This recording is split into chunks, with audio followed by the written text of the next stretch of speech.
ہمارے channel AGO official کو subscribe کریں اور نئی اپڈیٹس کے لیے گھنٹی کے بٹن کو ضرور دبائیں۔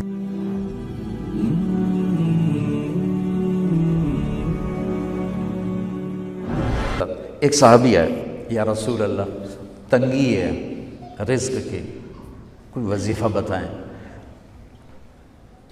کتنے لمبے لمبے وظیفے لوگ پڑھ رہے ہیں کہ کاروبار کھل جائے اور روزی بڑھ جائے، کتنے لمبے چوڑے، کتنے کتابوں میں ایڈے ایڈے بڑے وظیفے لکھے پہ، پڑھوں یہ بندہ بڈھا ہو جائے۔ میں قربان جاؤں یا رسول اللہ آپ کی شفقتوں پر، آپ کی رحمتوں پر، سنو یہ کرو، میری بات نہیں ہے، میرے نبی کی بات ہے۔ تجربے کی وجہ سے کرو گے تو کچھ نہیں ملے گا، یقین سے کرو گے تو دروازے کھلتے دیکھو۔ کہ یا رسول اللہ ارید ان یوسع علی رزقی، میں چاہتا ہوں میری روزی کھل جائے۔ تو آپ نے کہا ادم علی الطہارہ یوسع علیک رزقک، تو باوضو رہا کر تیرا رزق کھل جائے۔ کوئی زور لگتا ہے وضو؟ تمہارے ہاں تو سردی ہوتی ہی کوئی نہیں کہ بھئی ٹھنڈا پانی ہے کیسے وضو، یہ تو ہمارے لیے مسئلہ ہے کہ بھئی ٹھنڈا پانی ہے کیسے وضو کرو۔ وہ ہمارے گاؤں کا مراسی مجھے مل گیا، میں نے کہا چل نماز پڑھے گی، نہیں جی میاں جی سردی بڑی، نہ لے جاؤ سردی بڑی، مراسیوں کو سردی زیادہ لگتی ہے۔ میں نے کہا نہیں آج تک نماز پڑھا کے چھڑنا ہے۔ میں اس کو لے کے جب وہ ٹوٹی پہ بیٹھا نا، جو ہی ہاتھ پہ پائیں، اوہ حالے ہو ٹھنڈا پانی، اوہ حالے ہو ٹھنڈا پانی۔ تمہارے لیے تو یہ مسئلہ بھی نہیں کہ ٹھنڈا پانی۔ میرے نبی کی یہ سارا مجمع لے لو، یہ اوپر مستورات لے لیں۔ ادم علی الطہارہ یوسع علیک رزقک، میرے نبی نے فرمایا باوضو رہنا شروع کر دے، اللہ تیرا رزق کھول دے گا۔ اب یہ اللہ رسول کی آپس کی بات ہے تو میری بات ہوتی تو دیوار پہ مار دو، تجربہ کرو۔ نبی کی بات کو تجربہ کر کے نہیں کرتے، یقین کے ساتھ کرتے ہیں۔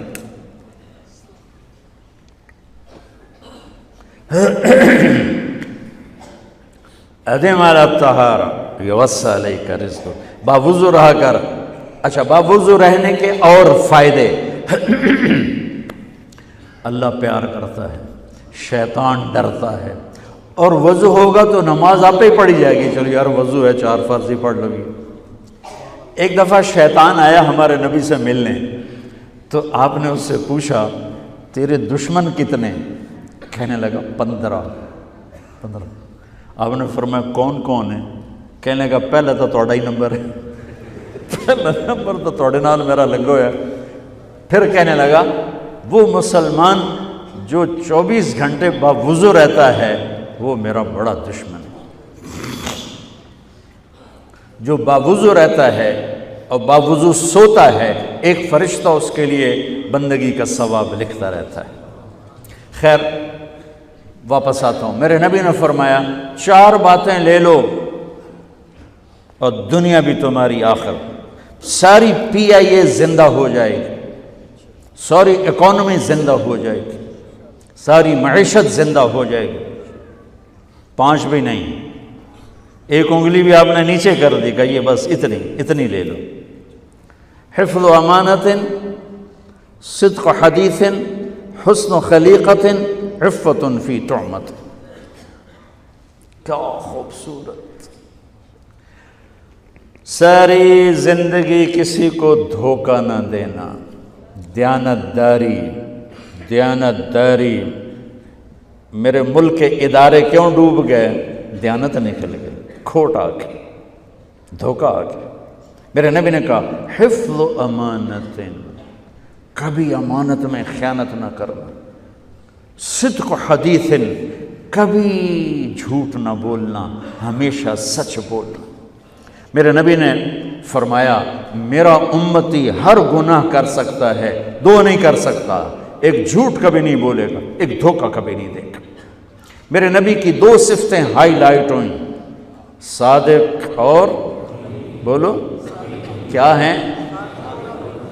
کوئی اور بھی تو ہو سکتی تھی، جس سے مشہور کیا، کعبہ قوسین بھی تو ہے اور ادنا بھی تو ہے، واللیل بھی تو ہے، سیاہ زلفوں والا، والضحیٰ بھی تو ہے روشن چہرے والا. کس سے مشہور کیا؟ صادق امین. اگر آپ مجھ سے سوال کرو، میں ممبر رسول پہ بیٹھا ہوں کہ مولانا صاحب سارے دین کو 2 لفظوں میں بتاؤ، ساری شریعت کو، تو میرے پاس 2 لفظ ہیں، سچائی اور امانت داری. آپ مجھ سے سوال کرو مولانا صاحب ساری دنیا کے کفر کو بتاؤ، تو میرے پاس 2 لفظ ہیں، جھوٹ اور دھوکے بازی.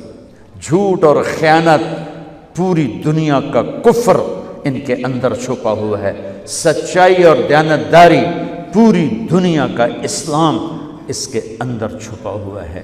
دیانت اور سچائی یہ بیج کی طرح ہے، اور پورا اسلام پھر باغ بن کے پھلتا پھولتا ہے. جھوٹ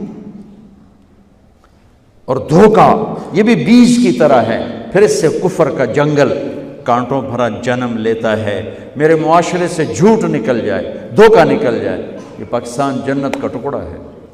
اور یہ حکومت کے بس کا نہیں ہے کہ وہ سب کو سچ بلوائے. یہ مجھے کرنا ہے، یہ مجھے کرنا ہے، میں نے اور آپ نے اس کو شروع کرنا ہے.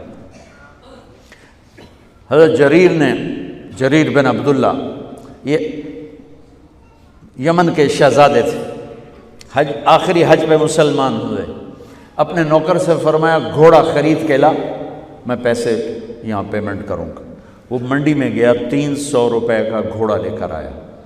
جب انہوں نے گھوڑوں کو دیکھا تو وہ قیمتی تھا، مالک کو پتہ نہیں تھا، اور یہ گھوڑوں کی نسل کے پہچاننے والے اس سے کہنے لگے تیرے گھوڑے کے 400 کر دوں؟ کر دو. بڑا حیران ہو کے دیکھنے لگا، بھائی ہے کہ آپ تو مجھے چیز خریدنی ہے تو میں گھٹاتا ہوں، اور اجمل نے بیچنی ہے تو یہ اس کی قیمت بڑھاتا ہے، اور یہاں خریدار کہہ رہا ہے 400 کر دوں. وہ کہنے لگے کر دو. کہ 500 کر دوں؟ کہنے لگا کر دو. کہ 600 کر دوں؟ وہ تھوڑا تھوڑا گھبرانے لگا، بھئی یہ چکر کی ہے. 700 کر دوں؟ 800 کر دوں؟ وہ کہنے لگا حضور تسی لینا تو لو، پر میرا مذاق تھا نا، تسی اٹھاؤ. کدی لین والے بھی پیسے بتائے، تسی میں نے 300 دے میں جاواں. کہنے کہ اس کو 800 دے دو اور گھوڑا باندھ دو. وہ حیران، خوشی سے چھلانگے مارتا ہوا گیا. تو جب وہ چلا گیا تو نوکر نے پوچھا میں جب 300 میں سودا کر کے آیا تھا تو 500 کس خوشی میں بڑھائے؟ فرمایا میرے بھائی اس کے گھوڑے کی قیمت 800 تھی، 300 نہیں تھی، اور میں نے نبی کے ہاتھوں میں ہاتھ دے کے یہ وعدہ کیا تھا زندگی بھر کسی کو دھوکہ نہیں دوں گا، سب کی خیر خواہی چاہوں. تو بھائیو میرے اداروں میں کس ٹیلنٹ کی کمی نہیں، صلاحیتوں کی کمی نہیں، دیانت کی کمی ہے،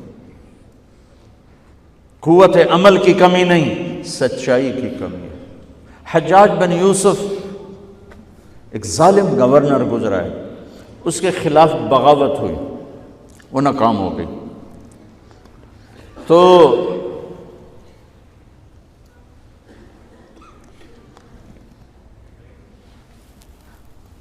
کوفہ میں ایک بزرگ رہتے تھے، ان کے بیٹے اس بغاوت میں شریک تھے. وہ چھپتے چھپاتے کئی سال کے بعد واپس آ گئے.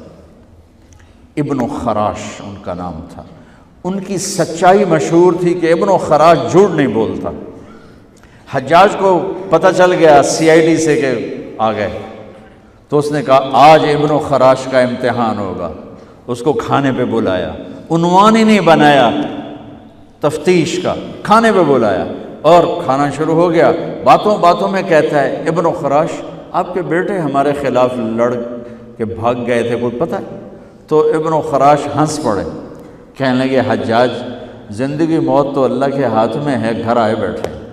تو اس نے کہا تیری سچائی کو سلام کرتا ہوں، اگر تو جھوٹ بولتا یہیں تیرا سر اتارتا، پھر تیرے بیٹوں کا جاؤ سلام ہے تیری سچائی کو، تیرے بیٹے تجھے مبارک ہوں. مسلمان جھوٹ نہیں بولتا. میرے نبی سے پوچھا گیا یا رسول اللہ کیا مسلمان بزدل ہو سکتا؟ کہا کیا مسلمان بخیل ہو سکتا؟ آپ نے کہا. پھر پوچھا گیا جھوٹ بول سکتا؟ کہا نہیں، جھوٹ نہیں بول سکتا.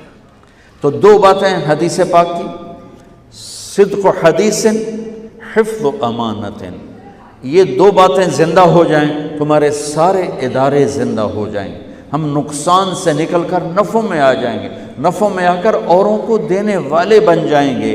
اس ملک میں اتنے خزانے اللہ نے چھپائے ہیں، اور اس ملک میں اتنے اللہ نے استعداد والے لوگ پیدا فرمائے ہیں، صرف دو چیزوں سے ہم مار کھا رہے ہیں۔ ہمارے جو ادارے ڈوب رہے ہیں، وہ گلگت سے لے کر گوادر تک، اس میں وسائل کی کمی نہیں، سچائی کی کمی ہے، دیانتداری کی کمی ہے، اور یہ ریلیٹڈ ہے رب ہونے کے ساتھ کہ ہم نے اللہ کے رب ہونے میں شک کیا تو ہم غلط راہوں پہ چل پڑے۔ رب تو اللہ ہے، دینے والا تو اللہ ہے۔